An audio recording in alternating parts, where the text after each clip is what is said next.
नमस्कार दोस्तों, आज मैं आपको बताने वाला हूं कि बिफोर इलेक्शन 5 स्टॉक और आफ्टर इलेक्शन 5 स्टॉक का क्या हाल रहेगा।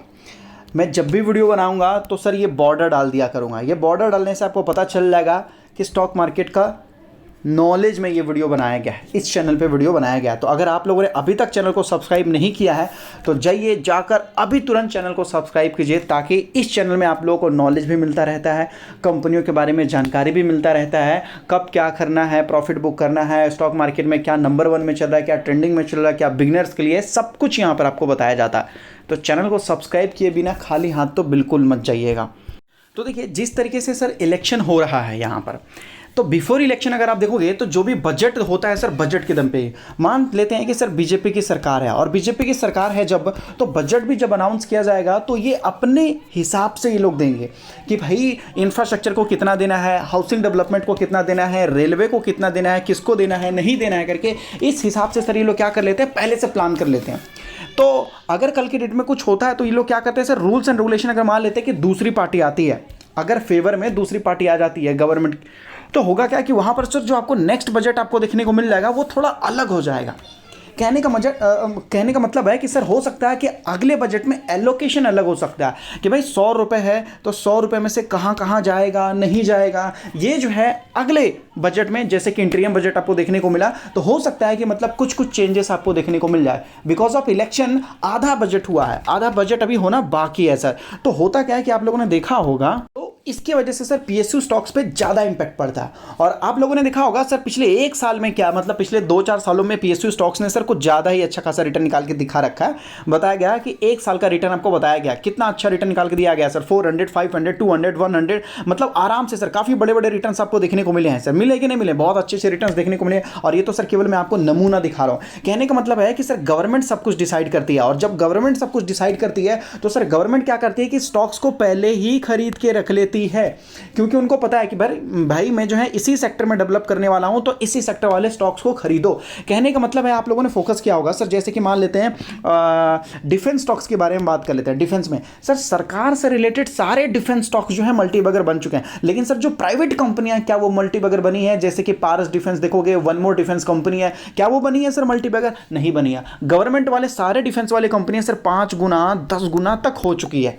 कहने का मतलब यह है कि गवर्नमेंट जो भी कर रही है सर उसको पहले से खरीद के रखती है ताकि पूरा बेनिफिट उनको मिले। कहने का मतलब है कि सर कंपनी में क्या होता है कि पहले से सरकार आती है और सरकार क्या करती है सर, वो इन्वेस्टमेंट करती है। कहने का मतलब है सरकार ने सर बोला कि मैं डिफेंस को बहुत मजबूत कर दूंगा, तो सर ऐसे ही थोड़ी करेंगे, उनको काफ़ी बड़ा ऑर्डर देना पड़ेगा सर, काफ़ी बड़ा ऑर्डर देना पड़ेगा। ठीक है, लगभग कुछ एयरक्राफ्ट खरीदने के लिए लगभग उनको जो है 50,000 करोड़ रुपए खर्च करने पड़े सर। कितने? 50,000 करोड़ रुपए खर्च करने पड़ गए। हाँ, 26 राफेल के लिए सर लगभग 50,000 करोड़ रुपए खर्च करने पड़ गए सर। अगर यही चीज़ इंडिया के अंदर बनाया जाए तो ये 50,000 करोड़ रुपए बच सकते हैं और हमारे पास और भी ताकत बढ़ जाएगी सर। तो सरकार क्या करती है सर, इन्वेस्टमेंट करती है, तो वहाँ से जनरेट होता है सर रेवेन्यू। तो सर होता क्या है कि अगर रेवेन्यू, मान लीजिए कि सरकार ने सर 2 लाख करोड़ रुपए इन्वेस्ट किए, कितना? 2 लाख करोड़ रुपए इन्वेस्ट किए। अब इन्वेस्ट करने से क्या होगा, प्राइवेट कंपनी आएगी सर, वो रेवेन्यू जनरेट करेगी। ठीक है, ग्रॉस प्रॉफिट जो भी है, ऑपरेटिंग प्रॉफिट लास्ट में सर मान लेते हैं कि 2 लाख करोड़ का इन्वेस्टमेंट हुआ। अब इसमें से क्या होगा, प्रॉफिट आ जाएगा सर। मान लेते हैं कि उनको किसी तरीके से मान लेते हैं 50,000 करोड़ का प्रॉफिट आ गया, तो ये किसके पास चला जाएगा सर? प्राइवेट कंपनी के पास चला जाएगा। लेकिन सर ये इन्वेस्टमेंट किसने किया था? गवर्नमेंट ने किया था। तो गवर्नमेंट बोलती है कि भाई जो भी रेवेन्यू जनरेट होगा वो वापस प्रॉफिट के रूप में हमारे पास ही आना चाहिए भाई, हम दूसरों को नहीं देंगे, प्राइवेट कंपनी अपना बिजनेस करे चलेगा। तो इस वजह से क्या सरकार क्या करती है, खुद की कंपनी बनाती है, खुद की कंपनी में इन्वेस्टमेंट करती है, खुद की कंपनी को ऑर्डर देती है सर। ऑर्डर बुक भी खुद की कंपनी को देती है, और जब कंपनी बहुत बड़े लेवल में काम करना स्टार्ट कर देती है तो फिर सर कंपनी इंडिपेंडेंट हो जाती है, फिर टेंशन ही नहीं रहता। तो सरकार ये सारी चीज़ों के लिए पहले से प्लान कर लेती है कि कहाँ पैसा डालना है, पैसा डालने के बाद हमें कितना रिटर्न मिलेगा, किस हिसाब से ऑर्डर देना है, कंपनी को कितने बड़े लेवल तक लेके जाना है, ये सारी चीज़ें सर। पीएसयू स्टॉक्स आप देख लीजिए किस कदर भागते हुए नजर आए हैं। और सर इलेक्शन से पहले कुछ ऐसे स्टॉक हैं जो सरकार ने पहले से खरीदना स्टार्ट कर दिया है और पहले से बेचना स्टार्ट कर दिया है सर। तो कौन से ऐसे स्टॉक है जो सरकार ने पहले ही खरीदना स्टार्ट कर दिया? तो बीजेपी अगर वापस पावर में आती है तो 4-5 ऐसे स्टॉक्स रहेंगे जो सारे रिकॉर्ड तोड़ देंगे सर। सारे का मतलब सारे रिकॉर्ड तोड़ सकते हैं, ये कोई गारंटी नहीं है, लेकिन हाँ देखते हैं। बीजेपी जिस तरीके से 400 बोल रही है कि 400 पार देखते हैं। ठीक है, गेट रेडी, मैं आपको इतना ही बोल सकता हूँ।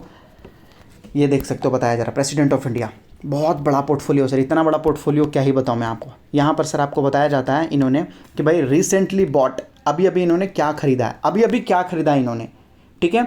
रिसेंटली सोल्ड, क्या सर इन्होंने अभी अभी बेचा है, तो जो बेचा है हमें भी उसमें माल खाली करना है सर। स्ट्रैटेजी है सर, स्ट्रैटेजी गवर्नमेंट, यहाँ पर देख सकते हो। तो सबसे पहले सर शिपिंग कॉरपोरेशन में 63% हिस्सेदारी बढ़ाया है सर, किसने, सरकार ने। और ये वो कंपनी है सर जो कि केवल 67 रुपीज़ में है। अभी अभी इस कंपनी को अलग किया गया है। देखिए सरकार सर जो है शिपिंग से रिलेटेड सारे बिजनेसेस को अलग कर देना चाहती है, सारे बिजनेसेस को अलग कर देना चाहती है सर, क्योंकि गवर्नमेंट जानती है, सरकार ने बोल रखा है 3-4 पोर्ट बनाने वाली है सर, पोर्ट बनाने वाली है, जैसे अदानी पोर्ट है ना सर। तो सर लगभग ये शिपिंग वाली कंपनी को काफ़ी बड़ा बेनिफिट होगा। तो ये कंपनी भी हाल फिलहाल में आया ही है सर, और 3000 करोड़ की कंपनी है अभी। उसके बाद देखोगे सर दूसरे नंबर पे जो रहेगा सर वो रहेगा हुडको। निर्मला सीतारमण जी ने सर अभी अभी अगर देखोगे बजट में अनाउंस किया है कि 2 करोड़ घर के लिए बोला गया है सर, 2 करोड़ घर, शायद अगर मैं रॉन्ग ना हूं तो सर हुडको का स्टॉक आप लोगों ने देखा बजट के दिन में सर 20% भागता हुआ नजर आया है सर। और कुछ दिनों में तो सर ये स्टॉक्स ने लगभग 70-80% तक का रिटर्न निकाल के दे चुका था, बजट के टाइम में दे चुका था ना सर। और सरकार ने यहाँ पर देखो अच्छी खासी हिस्सेदारी जो है उठा ली सर, सरकार ने अच्छी खासी हिस्सेदारी उठा ली, क्योंकि इनको पता है आने वाले 5 सालों तक सर हुडको बहुत बड़ा रिटर्न निकाल के देता हुआ नजर आएगा। क्योंकि सरकार का सर एक मैं आपको बोलूँगा योजना होता है कि सभी लोगों को घर देना है, सभी लोगों को घर देना है सर। और इसमें ये जो कंपनी है इसको ज़्यादा बेनिफिट हो रहा है, अगर आप लोगों को याद हो तो। अगर आपको नहीं याद आ रहा है तो मैं हूं ना सर, आपको याद दिला दूंगा। देख सकते हो 2024 1 फरवरी में आपको बताया जा रहा है शेयर जंप्ड 18% बताया जा रहा है sir, 52 week high sir, top gainer में रहा है ये हाउसिंग डेवलपमेंट जो बताया जा रहा है सर हुडको। क्यों रहा है, क्योंकि सर निर्मला सीतारमण जी ने बजट में बहुत बड़ा गेम चेंज जो है किया है इसके लिए।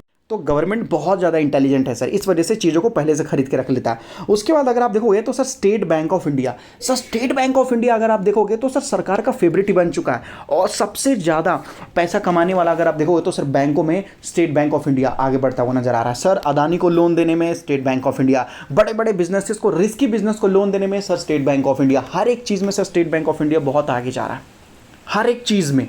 और इस वजह से सर हर बार, एक बार नहीं, अगर आप चाहो तो जाके चेक कर सकते हो, हर बार government State Bank of India का जो है जो शेयर है वो खरीदते रहती है सर, ऐसा है। उसके बाद अगर आप देखोगे तो यहाँ पर एनएलसी के बारे में तो सर सरकार ने यहाँ पर अपनी 7% हिस्सेदारी बेची है। एनएचपी से में तो 3.55 जो भी हिस्सेदारी बेचा है यहाँ सर। यहाँ पर देख सकते हो यूनियन बैंक में सर 2.23 हिस्सेदारी बेचा है। तो सरकार ने यहाँ पर खरीदा है ये सोच के कि भाई अगर वापस बीजेपी आती है पावर में तो ये सारे स्टॉक्स आने वाले 5 सालों में भी कुछ अच्छा कर सकते हैं। क्योंकि सर सरकार ने जहाँ खरीदा है और जहाँ बेचा है वो सोच समझ के ही सर सरकार काम करेगी। लेकिन अगर मान लेते हैं बीजेपी पावर में नहीं आती है तो सर भी ये सारे स्टॉक्स पे टेम्पररी प्रॉब्लम देखने को मिल सकता है। साथ में सर IRDAI, यहाँ पर भी सरकार की काफ़ी अच्छी हिस्सेदारी है और हाल फिलहाल में ये कंपनी आई है, और इसका मुद्दा सर 2070 तक है, 2070 तक ये कंपनी जो है मैं आपको बोलूँगा धीरे धीरे जो है बहुत बड़े लेवल पे जाता हुआ नजर आएगा। क्योंकि रिन्यूएबल एनर्जी में सरकार को सच में कुछ बड़ा करना है। और सर मैं आपको बता दूं, चाहे राहुल गांधी जी का सरकार हो या मोदी जी का सरकार हो सर, रिन्यूएबल सेक्टर में मुझे लगता है कोई भी सरकार अच्छा काम ही करने की कोशिश करेगी। तो अभी और मैं आपको 2 बड़े अपडेट देने वाला हूं इसी चैनल पे। एक एग्जिट पोल के स्टॉक्स के बारे में मैं आपको बताने वाला हूं विद टारगेट के साथ, और उसके साथ एक गवर्नमेंट का ही रिलेटेड कोई ऐसा स्टॉक है जो लगभग 3000 के आजू बाजू देखने को मिल रहा है, लेकिन बहुत जल्द वो 800 में मिलने वाला है सर। बहुत का मतलब बहुत जल्द। और ये कोई बोनस और स्टॉक स्प्लिट की वजह से नहीं सर, बहुत हेवी डिस्काउंट में आपको मिलने वाला है। तो 2 और बड़ी खबर है सर, तो चैनल पर जुड़े रहिए, अगले आने वाली वीडियो में मैं आपको बता दूंगा। और सर मैं आपको बोल रहा हूँ, अगर आपने लोगों ने यहाँ तक वीडियो देखा है तो चैनल को सब्सक्राइब किए बिना तो मत जाइएगा। और अगर आप लोगों ने सर चैनल को लाइक नहीं किया तो कैसे पता चलेगा कि कितने लोगों सपोर्ट कर रहे हैं, नहीं कर रहे हैं। कोई भी आपका सवाल हो, जवाब हो सर, मैं आपको बोलूँगा कमेंट कीजिए, मैं आपको रिप्लाई देता हुआ नजर आऊँगा। और सर मैं आपको बोल रहा हूँ सारे कमेंट्स को मैं पढ़ता हूँ, देखता हूँ, एनालाइज करता हूँ, उसके बाद या तो फिर मैं वीडियो बनाने की कोशिश कर देता हूँ सारे कमेंट पे, या फिर सर लगभग मैं वहाँ ही रिप्लाई देने की कोशिश करता हूँ। अगर कुछ नॉर्मल रहा तो मैं आपको हार्डशिप भी देने की कोशिश करता हूँ सर। तो कमेंट तो जरूरी कीजिए, आपका प्रॉब्लम जो भी है वहाँ ही सॉल्व करने की कोशिश करेंगे। वो हमारे लिए सर एक कम्युनिकेशन होता है। बाकी आपकी मर्जी है, चैनल से जुड़े रहिए, स्टॉक मार्केट का नॉलेज सीखते रहिए, आगे बढ़ते रहिए।